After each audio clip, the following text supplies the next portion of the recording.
हजार वर्क गिरें, लाख आंधियां उठें, वो फूल खिल के रहेंगे जो खिलने वाले हैं।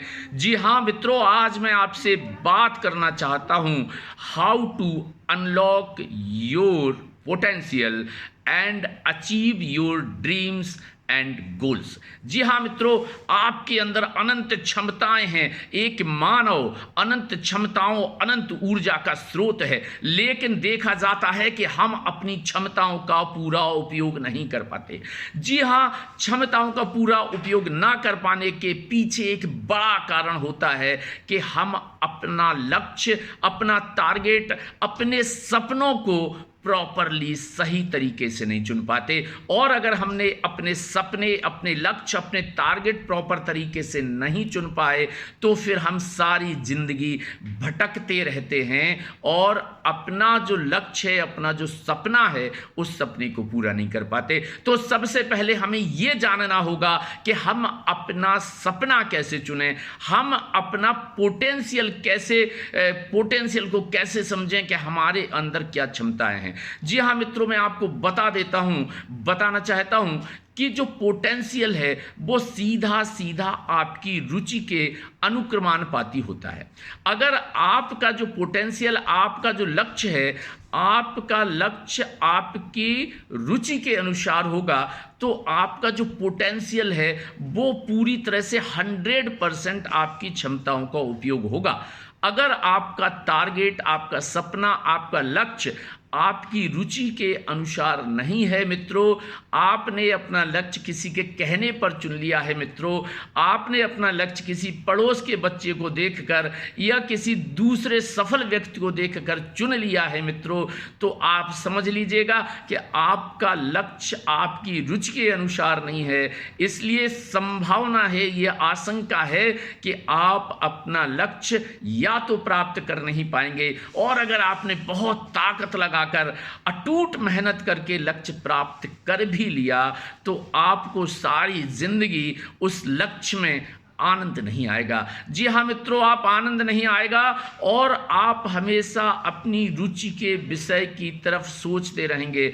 इसलिए मेरा आपसे कहना है कि लक्ष्य वही चुनिए, सपना वही बनाइए जिसमें आपकी रुचि हो। अगर आपने अपनी रुचि के अनुसार सपना तय कर लिया तो फिर आपको सफल होने से कोई नहीं रोक सकता।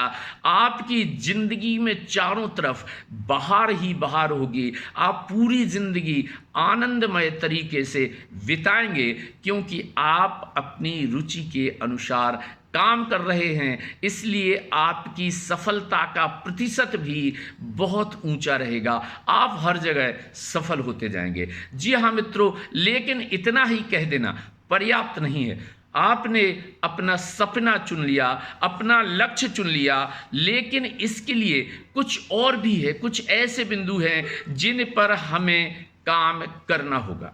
लक्ष्य चुनने से पहले एक प्रश्न हमें स्वयं से और पूछना चाहिए।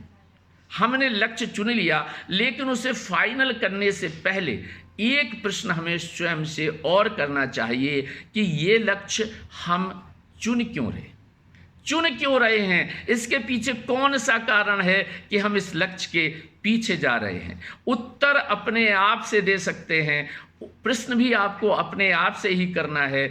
अगर आप प्रॉपरली उत्तर दे सके तो आप उस टारगेट को चुन लीजिएगा, उस सपने को चुन लीजिएगा। और अगर क्यों चुन रहे हैं इस टारगेट को, इसका उत्तर देने में आपको थोड़ा परेशानी हो रही है तो आप फिर से सोचिए, कहीं आप अपनी रुचि के बाहर का टारगेट तो नहीं चुन रहे हैं, रुचि के बाहर का लक्ष्य तय तो नहीं कर रहे हैं। जी हाँ मित्रों, आपने ये सब कर लिया, अब आपको करना होगा लक्ष्य को प्राप्त करने के लिए एक योजना बनानी होगी। जी हाँ, आप देखिएगा आपका लक्ष्य कितना बड़ा है। आपका लक्ष्य कितना बड़ा है उस हिसाब से साल, 2 साल, 3 साल, 4 साल या 6 महीने, जैसी भी समय आप समझते हैं कि उसमें लगने वाला है, उसके हिसाब से आप अपने लक्ष्य का एक योजना बनाइएगा। मैं मानता हूं कि आपने अपने लक्ष्य की 1 साल की योजना बनाई। जी हाँ, 1 साल में आप चाहते हैं कि आप अपना लक्ष्य पूरा कर लेंगे, तो योजना को इस प्रकार से बनाइए। 8 महीने आप तैयारी करेंगे और 4 महीने रिवीजन करेंगे। जी हाँ, 8 महीने तैयारी करेंगे और 4 महीने रिवीजन करके अपनी तैयारी को मजबूत करेंगे, स्ट्रेंथन करेंगे। 8 महीने जो तैयारी कर रहे हैं आप, उसे भी महीना महीना महीना महीना 8 भागों में बांट देंगे। 8 भागों में बांट देंगे और हर एक महीने का लक्ष्य निर्धारित होगा। जी हाँ मित्रों, हर एक महीने का लक्ष्य निर्धारित होगा। उसके बाद आप महीने को भी पक्ष में बांट दीजिए, 15-15 दिन में बांट दीजिए और उन 15-15 दिन का लक्ष्य भी निर्धारित कर दीजिएगा। इसके बाद उन 15 दिन को एक हफ्ते में बांट दीजिएगा और उन हफ्तों का लक्ष्य भी निर्धारित कीजिएगा और उस हफ्ते को दिनों में बांट दीजिएगा और हर दिन का लक्ष्य निर्धारित कीजिएगा। कोशिश ये कीजिएगा कि हफ्ते भर का लक्ष्य 5 दिन में पूरा कर लें, 15 दिन का लक्ष्य 12 दिन में पूरा कर लें, 30 दिन का लक्ष्य 25 दिन में पूरा कर लें और साल भर का लक्ष्य 8 महीने, 7 महीने या 6 महीने में पूरा कर लें, जिससे आपके पास अपनी जो तैयारी है उसे रिवाइज करने, उसे रिवीजन करने के लिए, उसे स्ट्रेंथन करने के लिए, उसे मजबूत करने के लिए पर्याप्त समय मिल जाए। इस प्रकार से आप तैयारी कीजिएगा अपनी कार्य योजना पर। जी हाँ मित्रों, आपने बहुत अच्छी तैयारी की, बहुत अच्छी तैयारी की, लेकिन कोई एक ऐसा कारण आ गया कि आप जो है अपनी परीक्षा में असफल हो गए। लेकिन असफलता से आपको घबराना नहीं है, असफलता को आपको स्वीकार करना है। असफलता एक चुनौती है, स्वीकार करो। क्या कमी रह गई, सोचो और विचार करो, और जब आप ऐसा करेंगे तो आप समझिएगा कि सभी विद्वानों ने कहा असफलता सफलता की एक सीढ़ी है।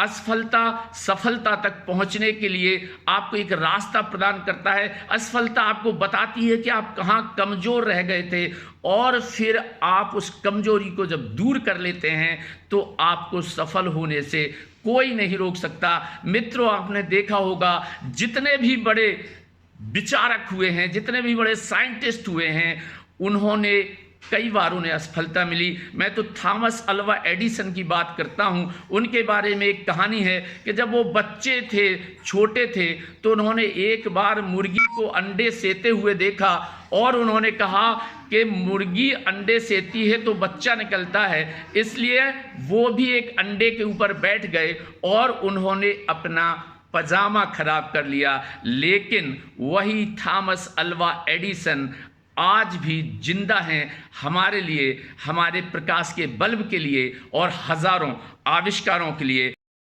मित्रों, मैं आपको ये भी बताना चाहता हूं कि हमारी सफलता के बीच में एक बड़ा अवरोध है, संकेंद्रण में कमी। जी हाँ, एकाग्रता में कमी, ध्यान में कमी। जब हम अपने लक्ष्य के अलावा अन्य किन्हीं और तथ्यों पर, अन्य किन्हीं और वस्तुओं पर ध्यान केंद्रित करने लगते हैं, तो जो हमारा लक्ष्य है उस पर हमारा संकेंद्रण कम हो जाता है। और जब संकेंद्रण कम हो जाएगा मित्रों, तो आप भी समझते हैं कि हमारी तैयारी में कमी हो जाएगी। और जब संकेंद्रण के कारण हमारी तैयारी में कमी हो जाएगी मित्रों, तो आप समझ लीजिएगा कि हमारी सफलता में संदेह पैदा हो जाएगा। मित्रों, आज का जमाना मोबाइल स्मार्टफोन का जमाना है मित्रों, और आप जानते हैं, मैं भी देखता हूं कि आज हर एक बच्चे के हाथ में दिन में 10-10 घंटे, 8-8 घंटे स्मार्टफोन रहता है और वो सोशल मीडिया पर अपना समय बर्बाद करता है। वो समय, जो समय उसे अपने फ्यूचर को बनाने में लगाना है मित्रों, वो समय वो सोशल मीडिया पर बर्बाद कर रहा है।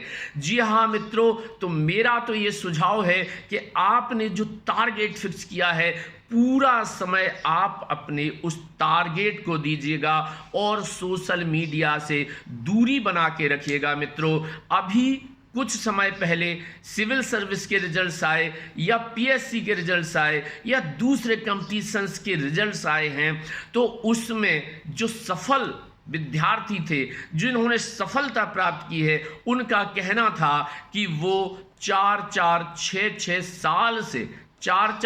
साल से सोशल मीडिया से दूर रहे हैं और उन्होंने सोशल मीडिया पर कोई भी एक्टिविटी नहीं की है।